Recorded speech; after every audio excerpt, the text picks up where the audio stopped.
Salmo 91 Traductor, P. Miguel Fuertes Lanero, Osa Sermón al pueblo hipona. En la Cuaresma del 412:1. Poned atención al Salmo. Concédame el Señor descubrir los misterios que en él se contienen. En él se exponen las mismas cosas de variada y diversa manera, que pueden llegar a aburriros, debido al cansancio del ánimo. Dios nos enseña únicamente el cántico de la fe, la esperanza y la caridad. El de la fe, para que creamos en aquel que no vemos, y sea con una fe firme mientras no lo vemos. Y entonces, cuando ya no se nos diga, cree en lo que no ves, sino, alégrate, porque ya ves, nos regocijemos cuando lo veamos, y la visión de su luz reemplace nuestra fe. El de la esperanza para que nuestra fe sea inmutable, y se afiance en él y no vacile, no se conmueva ni fluctúe, así como el mismo Dios, en quien se afianza, no puede conmoverse. Ahora hay esperanza.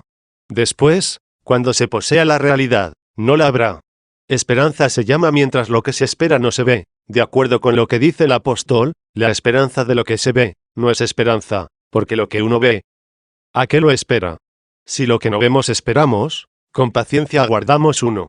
Luego ahora, mientras se cumple la promesa, se necesita la paciencia. Nadie es paciente en las cosas buenas, en las malas es cuando se exige al hombre la paciencia. Cuando se nos dice, sé paciente, tolera, soporta, es una molestia en la cual quiere Dios que seas fuerte, tolerante, animoso, paciente. Pero, ¿acaso por esto engaña el que promete? El médico echa mano al bisturí para sajar lo malsano, y dice a su paciente, sé fuerte, soporta, tolera. En el dolor exige la paciencia, pero después del dolor promete la salud. El que soporta el bisturí del médico, desfallecería en el dolor que sufre, si no intenta conseguir la salud que le falta. Muchos son los dolores, tanto exteriores como interiores, que hay en este mundo. Es más, no cesan. Los escándalos están a la orden del día, y solo lo percibe el que camina por la senda de Dios. A él se le dice en todas las divinas páginas, que tolere el presente y espere el futuro. Que ame al que no ve, para que al verlo le abrace. La caridad, tercera de las virtudes, que se une en nosotros a la fe y a la esperanza, es la mayor de las tres dos. La fe tiene por objeto lo que no se ve. Cuando se vea todo, desaparecerá y tendrá lugar la visión. La esperanza, que tiene por objeto las cosas que no se poseen, al poseerlas, desaparecerá también, porque ya no se espera lo que se tiene. La caridad, en cambio, solo sabe aumentar más y más. Si amamos a quien no vemos, ¿cómo amaremos cuando lo veamos? Crezca, pues, nuestro deseo. Únicamente somos cristianos por el siglo futuro. Que nadie espere los bienes presentes. Nadie se prometa la felicidad en el mundo, puesto que es cristiano. De la felicidad de este mundo use como mejor pueda, y en la medida que pueda. Cuando la tenga, dé gracias a Dios por este consuelo. Cuando le falte, dé también gracias al designio de Dios. Muéstrese siempre agradecido, jamás ingrato. Sea agradecido al Padre que consuela y acaricia, y al Padre que corrige, educa y azota, porque Él siempre ama, sea que acaricie o que amenace.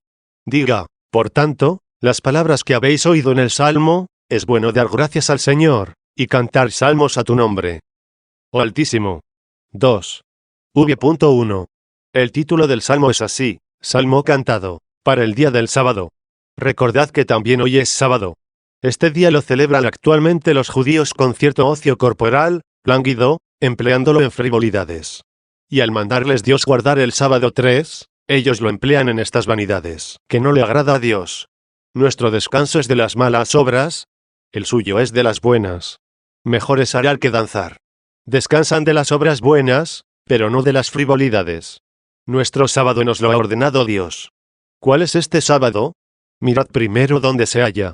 Nuestro sábado está dentro del corazón. Muchos descansan corporalmente, pero ponen en alboroto su conciencia. Son malvados, y para los malos el sábado no puede existir, no pueden disfrutar del descanso sabático. Su conciencia no está tranquila. Es inevitable que vivan perturbados. En cambio, aquel que tiene una buena conciencia goza de tranquilidad, y esa misma tranquilidad es el sábado y descanso del corazón.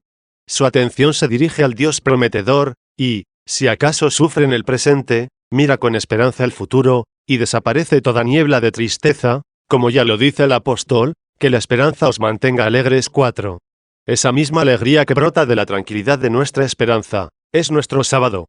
Esto se recomienda, Esto es lo que se canta en este salmo, cómo es el sábado del cristiano en su corazón, es decir, en el descanso, en la tranquilidad y serenidad de su conciencia, sin perturbación alguna. Explica el salmista el origen de la perturbación de los hombres, y te enseña cómo celebrar el sábado en tu corazón. 3. V.2. Lo primero que debes hacer es, si has notado en ti algún progreso, debes atribuírselo a Dios, ya que todo es don suyo, no mérito tuyo. Comienza por esto el sábado, no atribuyéndote algo, como si procediera de ti, cuando en realidad, todo lo has recibido. 5. Pero tampoco excusándote de lo que hayas hecho mal, ya que eso es lo tuyo. Los hombres malvados, que no viven el sábado, le atribuyen a Dios sus males, y a ellos sus bondades. Si algo bueno han hecho, dicen, eso lo hice yo. Y si realizan algún mal, buscan a quien acusar, para no reconocerlo delante de Dios. ¿Cómo buscan a quien acusar? Si no es demasiado impío, tiene a mano a quien acusar, Satanás es el culpable. Fue él quien me persuadió, dice. Como si Satanás tuviera poder para obligarle. Cierto que tiene sagacidad para insinuar. Si hablase Satanás y callase Dios, ¿tendrías excusa? Pero tus oídos están entre Dios, que advierte, y la serpiente que te sugiere. ¿Por qué te inclinas a esta, y te haces el sordo a Dios? Satanás no cesa de insinuar el mal, pero Dios tampoco cesa de aconsejar el bien. Satanás no te fuerza la libertad. En tu poder está consentir o no. Si por incitación de Satanás hubieras cometido algún mal, deja en paz a Satanás, acúsate a ti mismo, y con tu confesión alcanzarás la misericordia de Dios. ¿Intentas acusar al que no puede conseguir perdón? Acúsate a ti mismo, y conseguirás el perdón. Hay muchos que no acusan a Satanás, sino a la fatalidad, pues dicen, la mala suerte me arrastró. Si le preguntas a alguien, ¿por qué has hecho esto? ¿Por qué pecaste? Y él, por no inculparse a sí mismo, responde, fue la fatalidad. Este ya ha levantado sus manos contra Dios, ha blasfemado con su lengua. No blasfema abiertamente, pero fíjate bien, y verás que sí lo dice. Si le preguntas qué es la fatalidad, y contesta, la mala estrella. Pregúntale de nuevo, ¿quién hizo las estrellas? ¿Quién las puso en orden? Y únicamente te responderá que Dios. Resta solo que, a la ligera, o por el augur encantador, o echando la culpa al prójimo, al final acuse a Dios, y de esta forma, puesto que es Dios el castigador de los pecados, lo hace al autor de sus pecados. Y como no puede ser que Él castigue lo que ha hecho, castigará lo que tú has hecho, para dejar a salvo lo que Él ha creado. Pero es posible, a veces, que quienes, dejando de lado todas las excusas, se lo achacan a Dios, diciendo, Dios lo ha querido. Si no fuera así, yo no habría pecado. El Salmo te amonesta no solo a no pecar, sino también a acusarte de haber pecado. ¿Qué nos dice este Salmo? Es bueno confesar al Señor. ¿Qué es confesar al Señor? Que en ambas cosas, tanto en el pecado que tú has cometido, como en el bien realizado, que es obra suya, alabar al Señor. Cantarás salmos al nombre del Señor Altísimo, si buscas la gloria de Dios, no la tuya, su nombre, no el tuyo. Si vas en busca del nombre de Dios, Él va en busca del tuyo. Si tú abandonas el nombre de Dios, Él borrará también tu nombre. ¿De qué modo dijo el Señor que busca tu nombre? Recuerda lo que dijo a sus discípulos, después que los mandó a evangelizar. Como ellos habían realizado muchos milagros, y arrojado a los demonios en su nombre, al regresar de su predicación, le dijeron gozosos, Señor, hasta los demonios se nos sometieron. Y añadieron también, en tu nombre. Pero él, viendo que se enorgullecían, y caminaban hacia la soberbia, por haberles concedido arrojar demonios, al ver, pues, que buscaban su propia gloria, buscando, es más, conservando él junto a sí mismo sus nombres, les dijo, no os alegréis de esto. Alegraos, más bien, de que vuestros nombres estén escritos en el cielo. 6. Ya ves dónde tienes tu nombre, si es que tú no descuidas el nombre de Dios. Cantad, pues, al nombre de Dios, para que tu nombre esté asegurado junto a Dios. ¿Y qué es cantarle salmos, hermanos? ¿El salterio es un instrumento musical? Nuestras obras son el salterio. Cualquiera que con sus manos ejecuta buenas obras, está salmodiando a Dios. El que lo confiesa con su boca, está cantando a Dios. Canta con la boca, salmodia con tus obras. ¿Con qué finalidad? 4. V.3. Para anunciar por la mañana tu misericordia, y de noche tu fidelidad. ¿Por qué debe ser anunciada la misericordia de Dios por la mañana, y por la noche su fidelidad, o su verdad? Se dice mañana, cuando nos va bien, y noche cuando nos agobia la tristeza de la tribulación. En resumen, ¿qué ha querido decir? Cuando te va bien, regocíjate en Dios, porque se debe a su misericordia. Pero quizá tú digas, si yo me regocijo en Dios cuando me va bien, porque es obra de su misericordia, cuando estoy triste, cuando me rodea la tribulación, ¿qué he de hacer? Su misericordia está cuando me va bien, y cuando me va mal. ¿Se debe, acaso, a su crueldad? Si alabo su misericordia cuando todo va bien, ¿protestaré contra su crueldad cuando me van mal las cosas? No. Cuando va todo bien, alaba su misericordia, y cuando va mal, alaba su fidelidad, porque castiga los pecados. Dios no es un malvado. Cuando Daniel oraba, era de noche. Estaba en la cautividad de Jerusalén, en poder de los enemigos. Entonces los santos soportaban enormes males. El mismo Daniel fue arrojado a los leones. Fue entonces cuando arrojaron a los 3 jóvenes al horno ardiente 7. Cuando el pueblo de Israel sufría estas calamidades en la cautividad, era de noche. Durante la noche Daniel confesaba la verdad de Dios, orando en su corazón: hemos pecado, hemos obrado con impiedad, hemos cometido iniquidades. A ti, Señor, la gloria, a nosotros la confusión. 8. Anunciaba la verdad de Dios durante la noche. ¿Qué es anunciar la verdad de Dios por la noche? Que si padeces algún mal, no se lo atribuyas a Dios, sino a tus pecados. Atribúyele a Él la corrección, y podrás anunciar por la mañana su misericordia, y de noche su fidelidad. Cuando anuncias su misericordia de mañana, y su verdad por la noche, estás alabando siempre a Dios, estás siempre confesando a Dios y salmodiando a su nombre. 5. V.4. Con el salterio de 10 cuerdas, y con cánticos con la cítara. Ahora no habéis oído tocar el salterio de 10 cuerdas. En él las 10 cuerdas representan los 10 mandamientos de la ley. Pero es necesario cantar con él, no solo llevarlo consigo. Porque los judíos tienen la ley. Llevan el salterio, pero no lo tocan. ¿Quiénes tocan el salterio? Los que lo hacen con sus obras. Pero es poco todavía, ya que los que obran con tristeza no lo tocan. ¿Quiénes, pues, lo tocan? Los que obran el bien con alegría. El júbilo es propio del canto. ¿Qué dice el apóstol? Dios ama al que da con alegría. 9. Lo que haces, hazlo con alegría. Entonces haces el bien, y lo haces bien. Si lo haces con tristeza, el bien se hace por medio de ti, no lo haces tú. Más bien llevas el salterio, pero no cantas. Con el salterio de 10 cuerdas, y con el cántico de la cítara. Es decir, con las palabras cantando, y con las obras. Con el cántico son las palabras, con la cítara, son las obras. Si solo pronuncias palabras, como que solo cantas, estás sin la cítara. Si realizas obras sin hablar, es como que solo tienes la cítara. Por eso, habla bien, y haz el bien, si quieres cantar con la cítara. 6. V.5. Tus acciones, Señor, son mi alegría, y mi júbilo las obras de tus manos. Ya veis lo que dice. Tú me formaste, tú has hecho que yo viviese bien. Si logro hacer algo bueno, mi júbilo serán las obras de tus manos. Es lo que dice el apóstol: somos hechura suya, creados para hacer el bien. 10. Porque si no te hubiera formado para realizar buenas obras, no caerías en la cuenta siquiera de tus malas obras. Pues el que habla con mentira, habla de lo que tiene dentro. 11. Así dice el Evangelio. Todo pecado es una mentira. Todo lo que se opone a la ley y a la verdad, le llamamos mentira. ¿Qué es, pues, lo que intenta decir? El que habla con mentira, habla de lo suyo, o sea, el que peca, lo hace por su cuenta. Poned atención a la frase contraria. Si el que habla con mentira, es fruto de su propia cosecha, solo nos queda que quien habla la verdad, lo hace por ser un don de Dios. Por eso se nos dice en otro lugar: solo Dios es veraz, y todo hombre es mentiroso. 12. No es que en esta frase se te invite a mentir con tranquilidad, por ser hombre.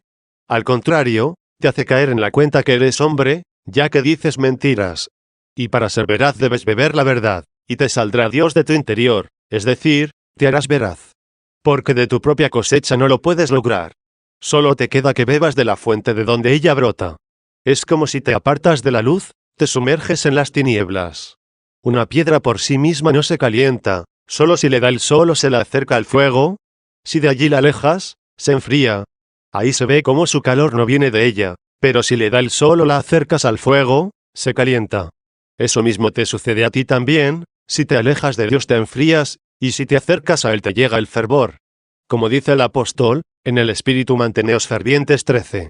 ¿Y de la luz? ¿Qué dice? Si te acercas a Él, ¿estarás en la luz? Es lo que dice un salmo, acercaos a Él y seréis iluminados, y vuestros rostros no se avergonzarán 14. Luego nada bueno puede sobrar, si no eres iluminado por la luz de Dios y enfervorizado por el Espíritu de Dios.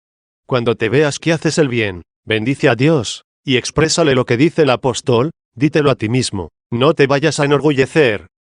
¿Qué tienes? Que lo hayas recibido. ¿Y si lo recibiste? ¿Por qué te glorías, como si no lo hubieras recibido?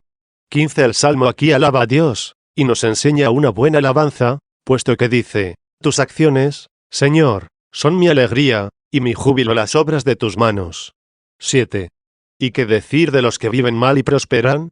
Esto es lo que perturba el ánimo de quien echa a perder el sábado, se ve a sí mismo hacer buenas obras cada día, y soportar calamidades. Quizá está en crisis su fortuna doméstica, tal vez le afecta el hambre, la sed, o la falta de ropa, o puede ser que esté en la cárcel, a pesar de obrar el bien. Y el que lo recluyó preso, a pesar de obrar el mal, está rebosante de alegría en sus malas obras. Podría ser que en tal situación se introduzca en su corazón un pésimo pensamiento contra Dios, y llegue a decir, oh Dios, ¿para qué te sirvo? ¿Para qué obedezco tus palabras? Nada ajeno he robado, nada he hurtado, no he matado a nadie, ni deseado cosa ajena, no he dado mal testimonio contra nadie, no he ofendido nunca a mi padre ni a mi madre, no me incliné ante ídolo alguno, ni he tomado el nombre de Dios en vano. Está enumerando las 10 cuerdas, o sea, los 10 preceptos de la ley 16. Se pregunta uno por uno, y no se encuentra culpable de haber quebrantado ninguno. Con todo, se contrista por los males que está padeciendo. En cambio, los otros que no digo tocan algunas cuerdas, pero no tocan el mismo salterio, ni hacen bien alguno, consultan a los ídolos. Y tal vez dan la impresión de ser cristianos, que además no sufren detrimento alguno en sus bienes domésticos, pero en cuanto aparece alguna adversidad, van corriendo al adivino, al nigromante o al astrólogo. Alguien le menciona el nombre de Cristo, él se mofa, gesticula, tuerce la boca. Se le dice, ¿tú eres creyente? Y consultas al astrólogo, y él te contesta, apártate de mí, déjame en paz. El adivino me encontró mis cosas. Si no fuera así, me habría quedado sin nada y estaría llorando. Y el otro le dice, buen hombre, pero ¿no te signas con la señal de la cruz de Cristo? Pues la ley prohíbe todas estas cosas. Te alegras por haber encontrado tus bienes, y no te entristeces por haberte perdido tú. ¿Cuánto mejor habría sido perder tu túnica, que tu alma? Burlándose sarcásticamente de esto, injuria a sus padres, odia al enemigo, le persigue a muerte, hurta cuando se presenta la ocasión, no cesa de proferir falso testimonio, trama insidias contra el matrimonio ajeno, codicia los bienes de su prójimo, haciendo todo esto, goza de prosperidad en sus riquezas, tiene los honores y el fasto de este mundo. Lo ve aquel pobre infeliz, que practica el bien y sufre algunos males. Se perturba y dice, me parece, Dios mío, que los malos te agradan, y a los buenos los odias. Que amas a los que practican la iniquidad. Si llegara a conmoverse, y a consentir en este pensamiento, ha perdido el sábado del corazón, ha comenzado a no fijarse en este salterio. Se distanció de allí y canta sin sentido. Qué bueno es dar gracias al Señor, y tocar para tu nombre. Oh Altísimo. Perdido ya el sábado del hombre interior. Sin el descanso del corazón, y habiendo excluido todo buen pensamiento, comienza a imitar al que ve que prospera viviendo mal, y se dedica a practicar la maldad.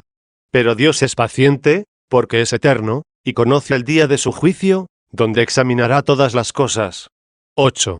V.6. Intentando enseñarnos todo esto. ¿Qué dice? Qué magníficas son tus obras, Señor. Qué profundos son tus designios.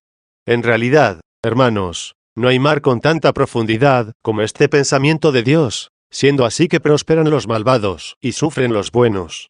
Nada hay tan abismal, nada tan elevado. En este abismo, en esta cumbre naufraga todo infiel. ¿Quieres atravesar este abismo? No te apartes del leño de Cristo, no te hundirás. Mantente asido a Cristo. ¿Qué pretendo decirte al afirmar que te mantengas asido a Cristo? Esta fue la razón por la que quiso sufrir en la tierra.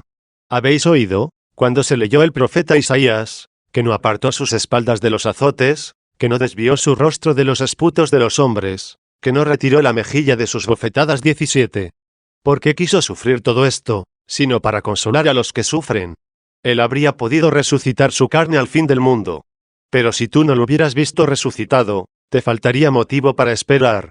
No quiso tardar en resucitar su cuerpo, para que tú no tuvieras ninguna duda de tu resurrección. Soporta, pues, y tolera las tribulaciones de este mundo por aquel final que has visto en Cristo, y que no te perturben los que obran el mal y, no obstante, prosperan en este mundo. Qué profundos son los designios de Dios. ¿Dónde está el pensamiento de Dios? De momento afloja las riendas, pero después las tensa. No te alegres, como el pez que se regocija con el cebo. Aún no ha tirado el pescador del anzuelo, pero ya lo tiene el pez en su boca. ¿Lo que te parece largo es breve? Todas estas cosas pasan volando. ¿Qué es una larga vida del hombre, comparada con la eternidad de Dios? ¿Quieres ser paciente? Mira la eternidad de Dios. Te fijas en tus pocos días, y quieres que en ellos se cumplan todas las cosas. ¿Cuáles? Que sean condenados todos los impíos, y coronados todos los buenos. ¿En estos tus días quieres que se lleven a cabo todas estas cosas? Dios las cumplirá a su tiempo. ¿Por qué te impacientas tú e impacientas a los demás? Dios es eterno, espera, es paciente. Pero tú dices, yo no soy paciente, porque soy temporal. Pero está en tu poder el no serlo, une tu corazón a la eternidad de Dios, y serás eterno con Él. ¿Qué se dijo de las cosas temporales? Toda carne es heno, y todo su esplendor como flor de heno. Se secó el heno y cayó la flor. 18. Luego todas cosas se secan y caen. Pero no así la palabra de Dios, porque la palabra de Dios permanece eternamente. Pasa la hierba, desaparece la hermosura de la flor. Pero tú tienes donde acogerte, la palabra de Dios permanece eternamente. Dile, pues a Él, demasiado profundos son tus pensamientos. Si te has asido al leño, atravesarás por este abismo. ¿Ves algo allí? ¿Entiendes allí algo? Sí, entiendo, dices. Si ya eres cristiano, y estás bien instruido, dirás, Dios reserva todas las cosas para su juicio. Sufren los buenos, porque, como hijos, son azotados. Exultan los malos, porque son condenados como extraños. Suponte que un hombre tiene 2 hijos, a uno lo castiga, al otro lo abandona. Uno se entrega al mal, y no es corregido por el padre. El otro, apenas se mueve, el padre lo abofetea y lo azota. ¿Por qué uno es castigado y el otro es abandonado? Porque a uno se le reserva su heredad, y el otro es desheredado. El padre ve como éste no tiene esperanza, y le permite que viva según sus caprichos. El joven que es castigado, si no tiene corazón, y es imprudente y estúpido, felicita y mira con envidia a su hermano, que no es reprendido, y gime por él mismo, y dice en su corazón, mi hermano obra perversamente, hace lo que se le antoja, en contra de los preceptos de mi padre, y con todo, no le reprende con dureza. Sin embargo, yo, apenas me muevo, soy castigado. Este hijo es un necio, un imprudente, pues se fija en lo que padece, y no en lo que le tiene reservado su padre. 9. V.7-8. Después de haber dicho, qué profundos son tus designios. Añade inmediatamente, el ignorante no los entiende, ni el necio se da cuenta de ello. ¿Qué cosas son las que no entenderá el ignorante, ni el necio caerá en la cuenta? No advertirá que surgirán pecadores como la hierba. ¿Qué significa esto? Que verdearán en invierno y se secarán en verano. Fíjate en la flor del heno. ¿Qué desaparece más pronto que ella? ¿Qué cosa es más hermosa? ¿Qué más verde? No te alucine su verdor. Teme su pronta sequedad. ¿Has oído que los pecadores son como la hierba? Escucha también lo de los justos, porque hay aquí. De momento fijaos en los pecadores. Florecen como la hierba. Bien. Pero, ¿quiénes son los que no caen en la cuenta? Los insensatos y los necios. Brotan los pecadores como el heno, y se fijarán en ellos todos los malvados. Todos los que en su corazón no piensan rectamente de Dios, vieron cómo los pecadores florecieron como el heno, es decir, momentáneamente. ¿Para qué los miran? Para ver cómo perecerán eternamente. Porque lo que miran es su florecimiento temporal. Los imitan, y queriendo florecer como ellos en el tiempo, perecen eternamente, es decir, para perecer por los siglos de los siglos. 10. V.9-10. Tú, en cambio, eres el Altísimo eternamente. Desde tu eternidad esperas desde lo alto a que pase el tiempo de los impíos, y llegue el tiempo de los justos. Porque he aquí que. Atended, hermanos. El mismo que habla, se siente unido a la eternidad de Dios, habla en nombre nuestro, habla en la persona del cuerpo de Cristo. Cristo habla en su cuerpo, es decir, en nombre de su iglesia. Como poco antes os decía, Dios es longánime y paciente, tolera todo lo malo que ve hacer a los malvados. ¿Por qué? Porque es eterno y ve lo que les aguarda. ¿Quieres tú también ser paciente? Únete a la eternidad de Dios, y en esta unidad a Él, espera todo lo que hay debajo de ti, puesto que tan pronto como se adhiera tu corazón al Altísimo, estarán debajo de ti todas las cosas mortales, y di lo que sigue, porque tus enemigos perecerán. Los que ahora prosperan, perecerán después. ¿Quiénes son los enemigos de Dios? ¿Pensáis, hermanos, quizá, que son los que blasfeman? Cierto que lo son, pero son más acérrimos los que no cesan de injuriar a Dios con la lengua y con los malos pensamientos. ¿Y qué le hacen al Dios excelso y eterno? Si hieres con la mano a una piedra, el perjudicado eres tú. ¿Y piensas que hieres a Dios con la blasfemia, y no más bien que tú te destrozas? A Dios no le causas ningún mal. Los enemigos de Dios son blasfemos declarados, pero habitualmente se hallan ocultos. Evitad esta enemistad con Dios. La Escritura descubre a ciertos enemigos de Dios ocultos, y así a los que no puedes descubrir tú con tu esfuerzo, ella te ayudará a descubrirlos, y evites el encontrarte entre ellos. Claramente dice Santiago en su carta: ¿no sabéis que el amigo de este mundo se transforma en enemigo de Dios? 19 Ya lo has oído. ¿No quieres ser enemigo de Dios? No te hagas amigo de este mundo. Así como no puede ser adúltera la esposa, sin ser enemiga de su esposo, así el alma adúltera, debido al amor de las cosas mundanas, no puede menos de ser enemiga de Dios. Teme, pero no ama. Teme la pena, mas no se deleita en la justicia. Luego son enemigos de Dios todos los amadores del mundo, todos los entregados a las frivolidades, todos los consultores de los astrólogos, de los adivinos. Son enemigos de Dios, entren o no en las iglesias. Temporalmente pueden florecer como el heno, mas perecerán cuando Dios comience a juzgar a todos los hombres. Únete a la escritura de Dios, y di con el Salmo, porque tus enemigos perecerán. No los vas a encontrar donde han de perecer. Y todos los malhechores serán dispersados. 11. V.11. ¿Y qué será de ti, que ahora sufres, si los enemigos de Dios perecerán, y todos los malhechores serán dispersados? ¿Qué esperas en medio de estos escándalos? Tú que gimes y sufres en tu cuerpo, pero te alegras en tu corazón. ¿Qué va a ser de ti, oh cuerpo de Cristo? Tú, oh Cristo, sentado a la derecha del Padre en el cielo, pero que sufres en tus pies, en tus miembros que están en la tierra, y que dices: Saulo, Saulo, ¿por qué me persigues? 20. ¿Qué esperanza vas a tener tú, si los enemigos de Dios perecerán y serán dispersados todos los malhechores? ¿Qué será de ti? Mi fortaleza será ensalzada como la del unicornio. ¿Por qué dice como la del unicornio? Algunas veces significa soberbia, otras enaltecimiento de unidad, ya que enaltecerá la unidad cuando todos los herejes perezcan con los enemigos de Dios. Y será ensalzada mi fuerza, como la del unicornio. ¿Y cuándo tendrá lugar esto? Dice el Salmo: y mi vejez con abundante misericordia. ¿Por qué dice, mi vejez? Mis últimos días. Así como de nuestras edades, la vejez es la última, así también ahora todo lo que padece el cuerpo de Cristo en los trabajos, en las calamidades, en las vigilias, en el hambre, en la sed, en los escándalos, en las iniquidades, en las tribulaciones, eso es su juventud. Su vejez, es decir, su última edad, sus postrimerías, serán alegría. Fíjese vuestra caridad que he dicho. Vejez. No lo confundáis con la muerte, pues el hombre envejece en cuanto a la carne, para morir. Pero la vejez de la Iglesia será cándida por las buenas obras, y no se destruirá con la muerte. Lo que es la cabeza del anciano, eso serán nuestras obras. Ved cómo cuanto más se avecina la vejez, más encanece y blanquea la cabeza. En el que envejece con regularidad, buscas algún cabello negro en su cabeza, y no lo encuentras. Pues así también, cuando nuestra vida fuera tal que, al buscar la negrura del pecado, no la encuentras, entonces esa vejez será juventud, será robusta, siempre estará floreciente. ¿Oísteis hablar del heno de los pecadores? Oíd ya hablar de la vejez de los justos. Mi vejez será abundante en misericordia. 12. V.12. Mis ojos se han fijado en mis enemigos. ¿A quiénes llama sus enemigos? A todos los que obran la maldad. No te preocupes de ver si tu amigo es mala persona.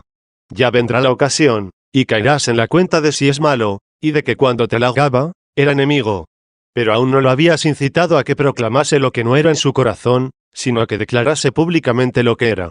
Y mis ojos han mirado atentamente a mis enemigos. Y mis oídos escucharán a los malvados, que se levantan contra mí. ¿Cuándo? En mi senectud. ¿Qué es en la senectud? En el último tiempo. ¿Y qué oirán nuestros oídos? Si estamos a la derecha, oiremos lo que se les dirá a los de la izquierda: id al fuego eterno, preparado para el diablo y sus ángeles. 21. El justo no se asustará al oír esta mala noticia. Ya sabéis lo que se dice en un salmo: el justo permanecerá en la memoria eternamente. No temerá las malas noticias. 22. ¿Qué malas noticias? Id al fuego eterno, preparado para el diablo y sus ángeles. Y mis oídos escucharán a los malvados, que se levantan contra mí. 13. V.13. Desaparece la hierba, pasa el florecimiento de los pecadores. ¿Y qué será de los justos? El justo florecerá como una palmera. Los otros brotan como la hierba. El justo florecerá como la palmera. En la palmera se simboliza la sublimidad, quizá porque en sus últimos brotes es hermosa, y así vayas a sus raíces en la tierra, que es su comienzo, y sigas hasta su cima, donde tiene toda su hermosura. Su raíz se la ve tosca en la tierra, pero su copa es hermosa en lo alto. Así también será tu hermosura al final. Sea firme tu raíz, pero nuestra raíz se halla en lo alto. Nuestra raíz es Cristo, que ha ascendido al cielo. Aquí será humillado, y luego exaltado. Se multiplicará como cedro del Líbano. Mirad cuántos árboles cita: el justo florecerá como una palmera, y se multiplicará como un cedro del Líbano. ¿Acaso la palma se seca, y lo mismo el cedro, cuando sale el sol? Pero cuando a veces el sol calienta, se seca la hierba. ¿Vendrá el juicio? Entonces los pecadores se agostarán, y los fieles reverdecerán. Se multiplicará como un cedro del Líbano. 14. V.14-16. Plantados en la casa del Señor, florecerán en los atrios de la casa de nuestro Dios. Aún en la lozanía de la vejez, se multiplicarán, y estarán tranquilos para anunciar. Este es el sábado que os recomendé hace un momento, de donde toma su título el Salmo. Estarán tranquilos anunciando. ¿Por qué anuncian tranquilos? ¿No les preocupa el heno de los pecadores? Tanto el cedro como la palmera, no se cimbrean ni en la tempestad. Luego están tranquilos anunciando, y lo están ciertamente, porque ahora hay que predicar también a los hombres burladores. Oh miserables hombres amantes del mundo. Os anuncian a vosotros los que están plantados en la casa del Señor. Os anuncian los que alaban al Señor con el cántico y la cítara, es decir, con la palabra y las obras, y os dicen: no os dejéis seducir por la felicidad de los malvados. No os fijéis en la flor del heno. No prestéis atención a que son felices por un tiempo, y miserables eternamente. Esta felicidad que aparece fuera, ¿no es auténtica? No son felices en su corazón, porque les remuerde su conciencia. Tú permanece tranquilo, esperando las promesas de tu Dios y Señor. ¿Qué vas a anunciar en tu tranquilidad? Que el Señor Dios es recto, y no hay injusticia alguna en él. Poned atención, hermanos, si es que estáis plantados en la casa del Señor, si queréis florecer como la palmera, y multiplicaros como el cedro del Líbano, y no queréis secaros como la hierba bajo el ardor del sol, como los que parecen florecer en la ausencia del sol. Por lo tanto, si no queréis ser heno, sino palmera y cedro, ¿qué vais a anunciar? Que el Señor Dios es recto, y no hay maldad ninguna en él. ¿En qué sentido no hay maldad? El que comete muchos males está sano, tiene hijos, su casa está colmada, el rodeado de gloria, honrado y exaltado, se venga de sus enemigos, perpetra todos los males. En cambio, el otro, que es inocente en sus negocios, no roba nada ajeno, no ofende a nadie, soporta cadenas, está encarcelado, se agita y gime en su indigencia. ¿Cómo entonces no hay en Dios maldad alguna? Estate tranquilo, y entenderás. Porque estás perturbado, y tienes apagada la luz de tu aposento. El Dios eterno quiere iluminarte. No te forme una tiniebla tu perturbación. Sosiégate y atiende a lo que te digo. Dios es eterno, y el que ahora perdona a los malvados, es para inducirlos a la conversión. Castiga a los buenos enseñándoles a poner la vista en el reino de los cielos. No hay maldad en él. No temas. Otros dicen: Pero he aquí que he sido castigado yo solo. Es evidente, lo confieso, he pecado, no me tengo por justo. Esto lo dicen muchos. Cuando tal vez alguno se halla en una desgracia, sufriendo dolores, entras a consolarlo. Y él te dice, he pecado, lo confieso, esto se debe a mis pecados, lo sé muy bien. Pero, ¿habré pecado tanto como aquel otro? Yo sé cuántos pecados él ha cometido. Tengo pecados, se los confieso a Dios. Pero son más leves que los de aquel otro. Y mira, él no sufre ningún mal. No, no te perturbes, y sabrás que el Señor es recto, y no hay en él maldad alguna. ¿Qué dirías si te castiga ahora, precisamente porque no quiere enviarte al fuego eterno? ¿Y qué dirías, si ahora al otro no le molesta, porque ha de oír, id al fuego eterno? ¿Pero cuándo? Cuando tú estés colocado a la derecha, y se dirá a los de la izquierda, id al fuego eterno, que fue preparado para el diablo y sus ángeles. No pierdas, pues, la paz por estas cosas temporales. Estate tranquilo. Vive sereno el sábado, y proclama, el Señor es recto, y no hay en él maldad alguna.